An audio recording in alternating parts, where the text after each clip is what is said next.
Welcome in, everybody, to another episode of 410 Sports Talk. I'm Glenn Martin here with my co-host James Haskell, and in this episode, we're going to predict who the defensive leaders will be in each of the major stat categories for the Baltimore Ravens in 2020. Love it. Yeah, I know we're a little early. Training camp hasn't really gotten into, but we pretty much know the roster. And so as long as there's no injuries, this video should hopefully still stand true to all the way to the season. And the thing is that we have the opportunity to revisit later on as it gets closer. That's the idea, right? Yeah, absolutely. So the three areas we're going over predicting is tackles, interceptions, and sacks, as well as the defensive MVP for the season. Yep. I think last year it was Marlon Humphrey, if I remember. So we're going to predict those. So, Jimmy, where would you like to start? So I would like to start where I think there will be the least amount of controversy with interceptions. I think this is an easy one. If it's okay with you, I'm going to kick it off. Go ahead. I'm going with the master himself, the closest thing we've seen to Ed Reed when it comes to tricking quarterbacks, Mr. Marcus Peters. I'm going with 5 interceptions, and I think, honestly, that might be a floor. I think, and I'll add on. I'm just going to pile on here. I think he's going to intercept Joe Burrow twice.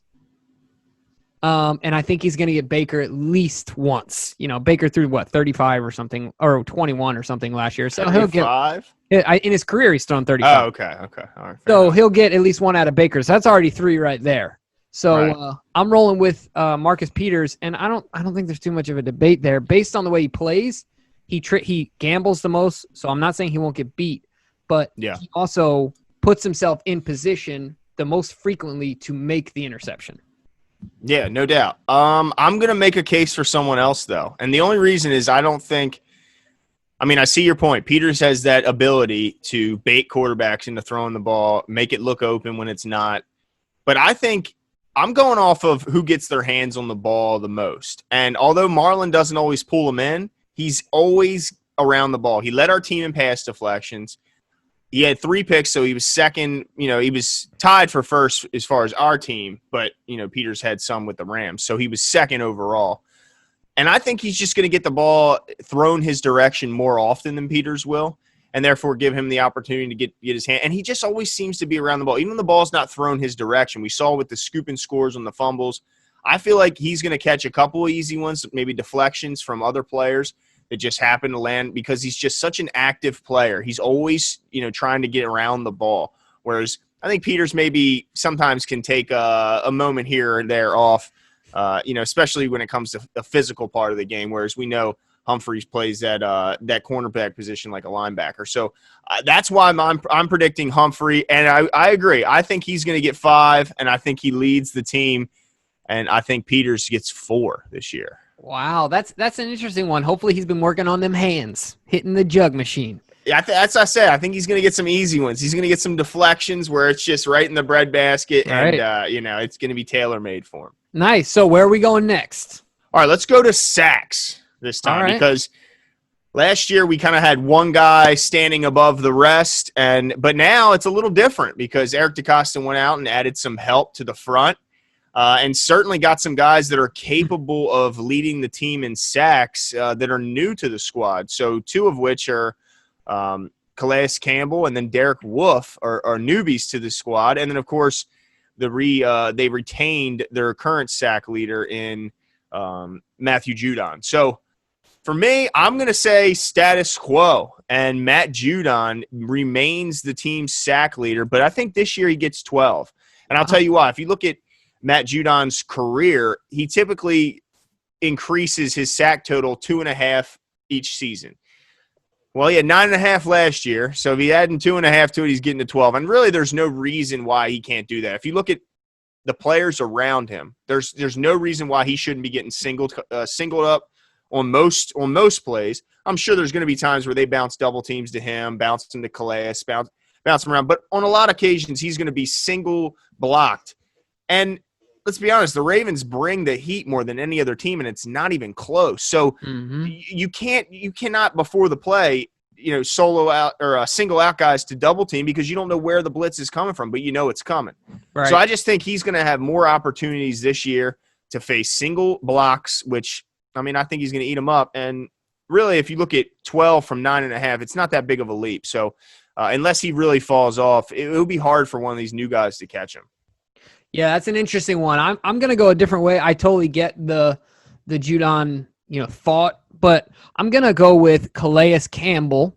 And I realize he's a little bit longer in the tooth at this point in his career, but there is a trend that exists in his career. You were talking about it with Judon. I think it's fair to bring it up with Calais. When he left Arizona and got paid by the Jags, that was his career high in sacks at 14.5. And I think a lot of new guys, think about anytime you come to a new job, what do you want to do? You want to stake your claim, right? You want to show to those that are trusting in you that you are worth the investment. And I think that happens to everybody. There's a little bit of a psychological thing going on there.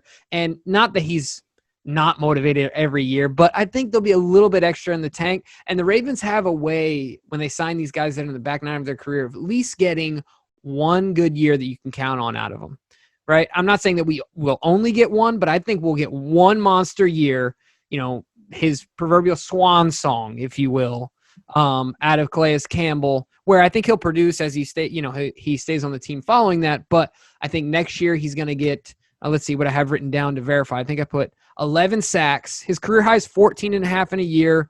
2018 he did 10.5. Last year he only did 6.5, but he was on a depressing football team. So I think that's a good pick. I mean, I think what we could see from Calais is a year where he virtually drains the tank of what he has left as a football player. Only that's because a great way to put it. Yeah, because he said that he feels that this is his best chance at a Super Bowl, and I think most people would agree. I mean, most experts are picking the Ravens to at least be a contender, and some are picking them to go all the way. So I certainly could see Calais coming into this year going like, look, this is my year. This is the year I want to win the ultimate goal. This is the thing I've been chasing for quite some time.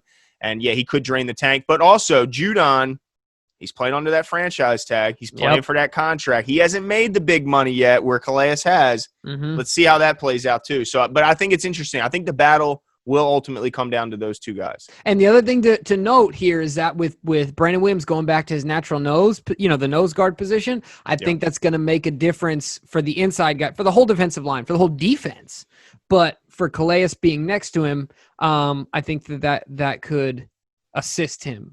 Brandon gobbling up those doubles as he always does, but being in his natural role, I think he's only going to make his job and Judon's job easier. But I think for some reason in my mind, I see it benefiting Calais more. I think that's a good point. I think it'll be interesting. And don't sleep on my sleeper is Pernell McPhee. The people forget he was leading our team in sacks when he tore his bicep last year. Right. Don't sleep on him because now he's not going to be asked to play on the rundowns. He's going to be asked to come in certain pass rush situations that are going to be tailor-made to what he does best, and he can use them heavy hands and be quite disruptive. And just hunt, right? Yeah, absolutely. So I wouldn't be shocked to see him do it. But the last category that we're going to be predicting is tackles, Jimbo. So why don't you let us know who's leading the team in tackles in 2020? Sure. So I'm going to go with our previous season's tackles leader, and that was, believe it or not, ladies and gentlemen, Chuck Clark. Chuck Clark led the team with 78 tackles, right? Wasn't it something like that? 78 tackles last year. I think he's going to up it to 90. I think Chuck is going to be – I would also bet that Chuck leads the team in defensive snaps next year. That's a good bet. 73, by the way. 73, sorry, yeah. So I think he's going to, based on the fact that I think he's going to have the most snaps on defense. I think he's going to continue to improve as a player. Last year was his first time, as a full-time starter. And naturally, of course, I could totally see the inside linebackers, either of them really being in the running. But I think early on, he's going to have to pick up some of the slack as they learn. There's a truncated offseason. So for that reason, I think he's gonna and then also the Ravens gang tackle like crazy anyway. Right. Yeah. So since Ray Lewis isn't collecting stats anymore, which he could still be, I'm gonna go with Chuck Clark. Who you got? Do you think he retains the green dot this season? Yeah, I think so. I think that this season, but I think we've talked about this before. I think eventually it will go to Patrick, but I think this season, once again, because that offseason time is going to be few and far between and very precious, I think it makes sense to stay with what's working, or at least, be consistent. Okay, fair enough. I'm going to go with the new guy. I'm going to go with Patrick Queen. And the reason is I look at, 73 is an incredibly low number, in my opinion, to be your leading tackler. And I think that just really points to the lack of linebackers that we had last season. And I look at who was third and only 9 behind Chuck Clark, and that was Peanut, Patrick Onwasser. Well, he's gone. And let's be honest, he played in a limited role last season. He only played in 14 of the 16 games. And even when he did, he certainly wasn't a full-time starter. So I look at Patrick Queen, and I just think a first-round pick, he's going to be starting day one. And I don't think there's any reason why a full-time starter middle linebacker can't get 95 combined tackles. I don't see why that couldn't be possible. And honestly, I think that's kind of me being a little bit low for him. But I do think he will get to 95 because I think he's going to start day one. I think he's a 3-down linebacker. And I think he will earn that 3-down role very shortly on in the season. Just because of look who we had in. I mean, Bynes, Peanut, none of these guys, even LJ Ford, who played well, and Bynes played well. But none of these guys have the ceiling or the athletic ability that a Patrick Queen has. So as long as he can continue to stay off blocks the way he has in college, which when you look at the front in front of him, I don't think there's any reason why we can't predict he will, then he should get to 95 tackles and lead the team. Yeah, no, I think that's a really good bet to take. Now, this one's going to be fun. Who is going to be we'll keep the ball in your court, Glenn. Who's going to be your defensive MVP?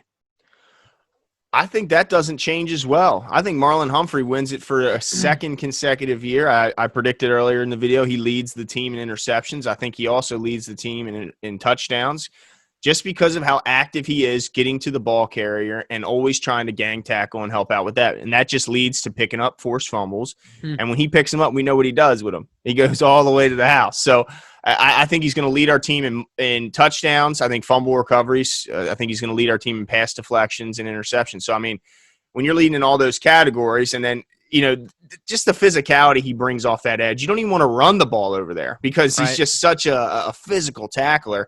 And I think for that reason, he'll remain the MVP. But I'm interested to hear who you're going to predict. Yeah, I'm going to go with our sack leader because I don't think he's just going to lead in sacks. I think he's going to lead in some subcategories, if you will, like tackles for loss, QB hits. I just see Calais having a monster year, having the most fun of his career, just like when Mark Ingram came last year to the Ravens. I mean, I guess Mark's always been like that, but I feel like he fit in immediately. Same thing with Eric Weddle.